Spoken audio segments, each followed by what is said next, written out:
Please do subscribe to Prajabheri News Channel.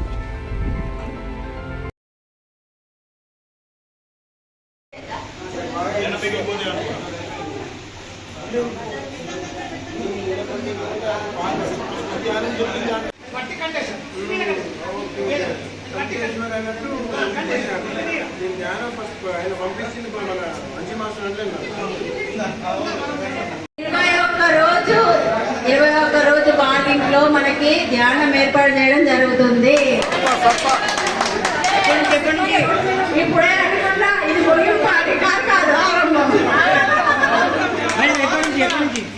తను నిర్ణయం చేసుకొని మనకు ఫోన్ చేస్తారు, అప్పుడు స్టార్ట్. ఓకేనా? కాళ్ళు స్టార్ట్ చేసుకున్నాం. మనం అంతా కూర్చులో కూర్చుంటాం. కింద కూర్చుంటే స్థిరసు ఆసనంలో కూర్చుంటాం.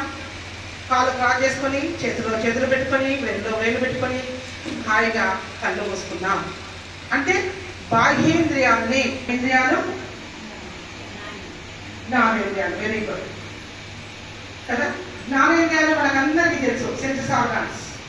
జ్ఞానేంద్రియాలు ఏంటి? మరి కర్మేంద్రియాలు నేను మాట్లాడుతున్నానే, కర్మేంద్రియాలు. మరి వీటినే బాహ్యేంద్రియాలని అంటాం. మరి అంతరేంద్రియం ఏంటి? ఎస్ చెప్పండి. కళ్ళు మూయగానే పరిపరి ఆలోచనలు ఎన్నో, గాలి కంటే వేగమైనది ఏంటండి కదా. ఆ మనసుని జ్ఞానము, నోటిలోని మౌనం, మనసులోని శూన్యం, దాని పేరే ధ్యానము. మరి నోటిలోని మౌనంగా ఉన్నాం కదా, బాహ్యేంద్రియాలు కట్టేసాం. మరి ఈ అంతరంగా మనసుని కట్టాలి, మనసుని కొట్టాలి. ఆలోచనలు కావు కదా, ఆలోచనలు లేని స్థితికి అప్పుడు వెళ్తాం. మరి ప్రతి శ్వాసని మనం ఏం చేయాలి? మేడం గారు చెప్పారు చక్కగా. ప్రతి శ్వాసని మనం గమనిస్తూ ఉండాలి. ప్రతి శ్వాసని మనం లెక్కిస్తూ ఉంటే మనకు ఆలోచన అనేది రాదు. ఆలోచన రహిత స్థితే ధ్యానము కదా. శరీరాన్ని కట్టేసాం, మనసుని కొట్టాలి కదా. దేన్ని పట్టాలి? విశ్వశక్తిని పట్టాలి, ఆత్మని పట్టుకోవాలి, ఆత్మదర్శనం చేసుకోవాలి. ఇదన్నీ మన రామాయణం, ధ్యాన రామాయణం. కట్టే కొట్టే తెచ్చే ఆ రామాయణం చెప్పుకున్నాం. ఈ రామాయణంలో శరీరాన్ని కట్టేసాం, మనసుని కొట్టాము, విశ్వశక్తిని పట్టుకొని ఆత్మదర్శనం చేసుకోవడానికి ప్రయత్నిస్తున్నాం. అవునా? అందుకే మనసు గురించి మనకు జయరాజ్ సార్ చక్కని పాట పాడాడు. మనసు గురించి మన ఏంటంటే ఆ పాట జ్ఞాపకం వస్తలేదు కానీ ప్రస్తుతానికి మనసా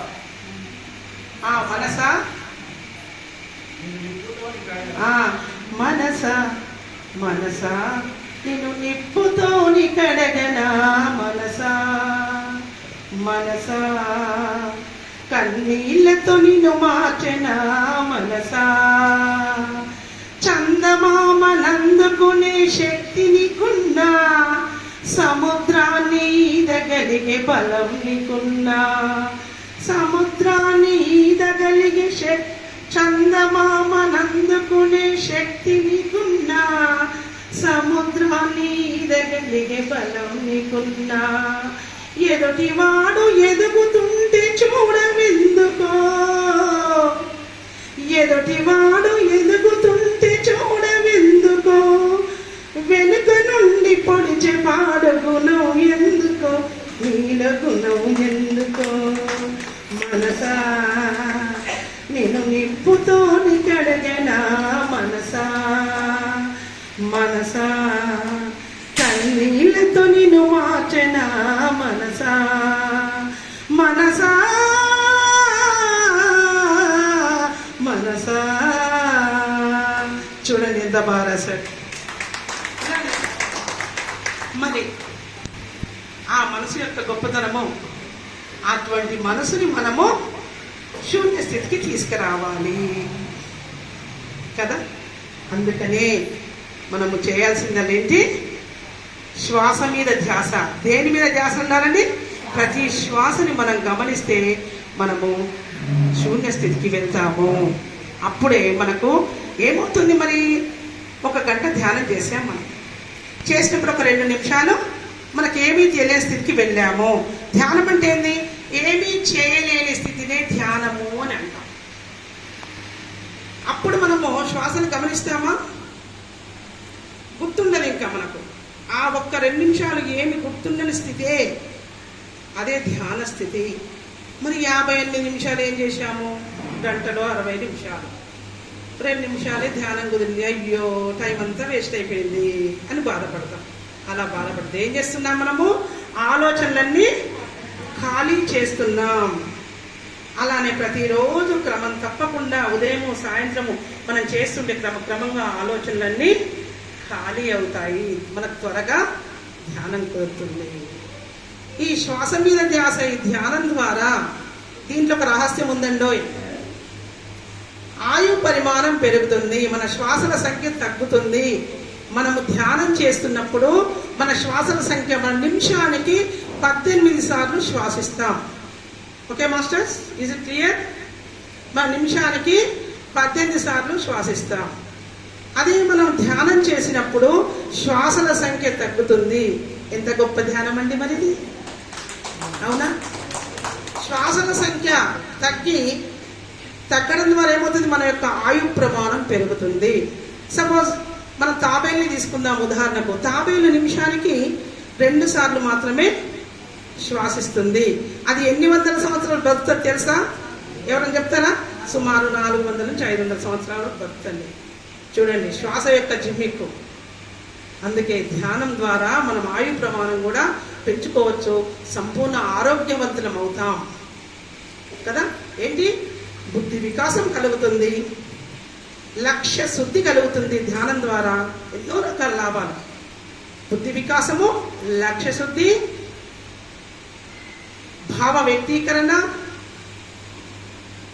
ఇంకా మంచి భావనలు. ఎలా అంటే మనలో మంచి భావనలు కలుగుతాయి, భావ వ్యక్తీకరణ, పాజిటివ్ ఆలోచనలు వస్తాయి, మన నెగటివ్ ఆలోచనలు ఉన్నాయి. పాజిటివ్ ఆలోచన సరళి మనలో ఏర్పడుతుంది, ఏకాగ్రత కుదురుతుంది. ఏకాగ్రత వల్ల ఏమొస్తుందండి? జ్ఞాపక శక్తి కలుగుతుంది. మన జ్ఞాపక శక్తి ఉంటుంది. మన టెన్షన్ పోయి అటెన్షన్గా ఉంటాం, భయం పోయి ధైర్యంగా ఉంటాం. చూడండి ధ్యానం వల్ల ఎన్ని లాభాలు మనకు.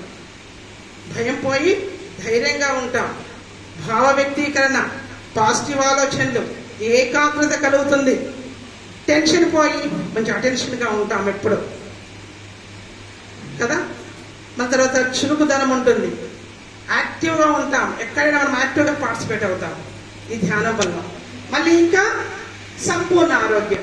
ఇన్ని లాభాలు ఉన్నాయండి. మనం చేద్దామా మరి ఇటువంటి ధ్యానాన్ని మనం కదా. నా టైం అయిపోతుందా?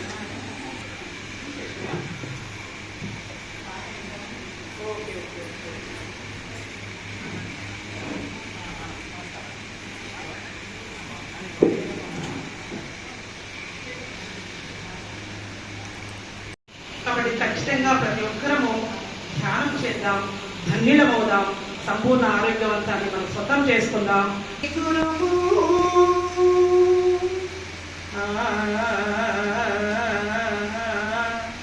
జీవుడే దేవుడు,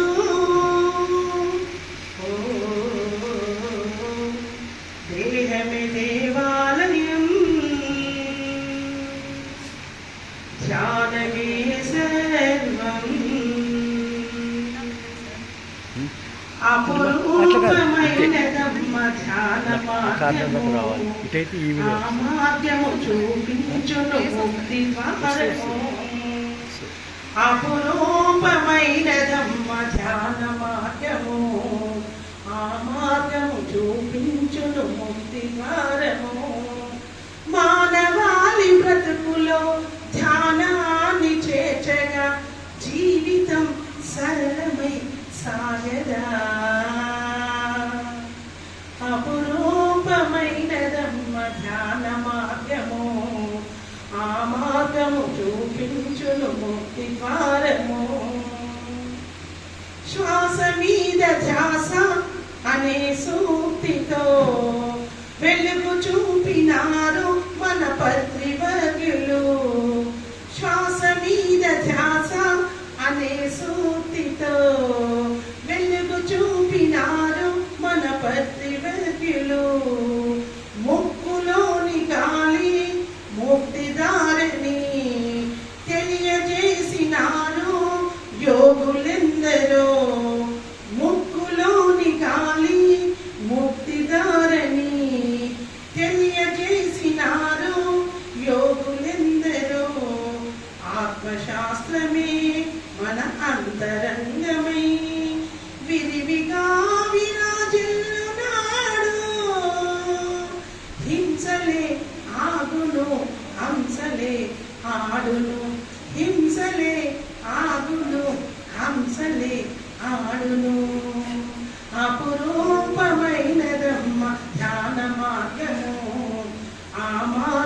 చూపించును ముక్తి ద్వారము సర్వజీవులందు ఆత్మ ఉందని తెలియజేసినోడే పరమయోగని పత్రిగారి వాక్కు బ్రహ్మవాక్కని తలచినోళ్ళకంతా శుభ ఫలమూలే సర్వజీవులందు ఆత్మ ఉందని తెలియజేసినోడే పరమయోగని పత్రిగారి వాక్కు బ్రహ్మవాక్కని తలచినోళ్ళకంతా శుభ ఫలమూలే ఇంటింత ధ్యానము పట్టణాలు చేరి ధ్యాన జగత్తుగా మారి పత్రికారి సంకల్పం ధ్యానంతో ఫలించగా అపురూపమైనదమ్మ ధ్యాన మార్గము ఆ మార్గము చూపించును ముక్తి ద్వారము శ్వాసే గురువు జీవుడే దేవుడు దేహమే దేవాలయం జీవుడే సర్వం ధ్యాన జగత్కి శాకాహార జగత్కి పిరమిడ్ జగత్కి థ్యాంక్ యూ రాఘవరస రాజ్యలక్ష్మి అమ్మకి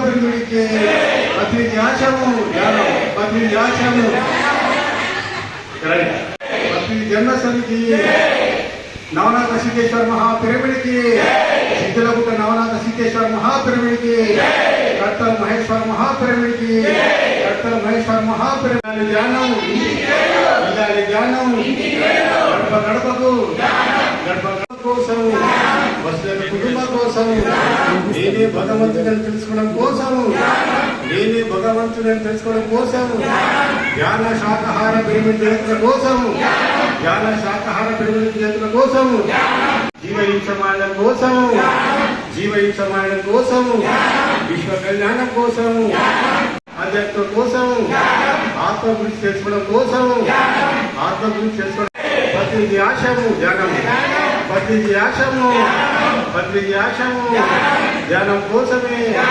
ధ్యాన జగత్కి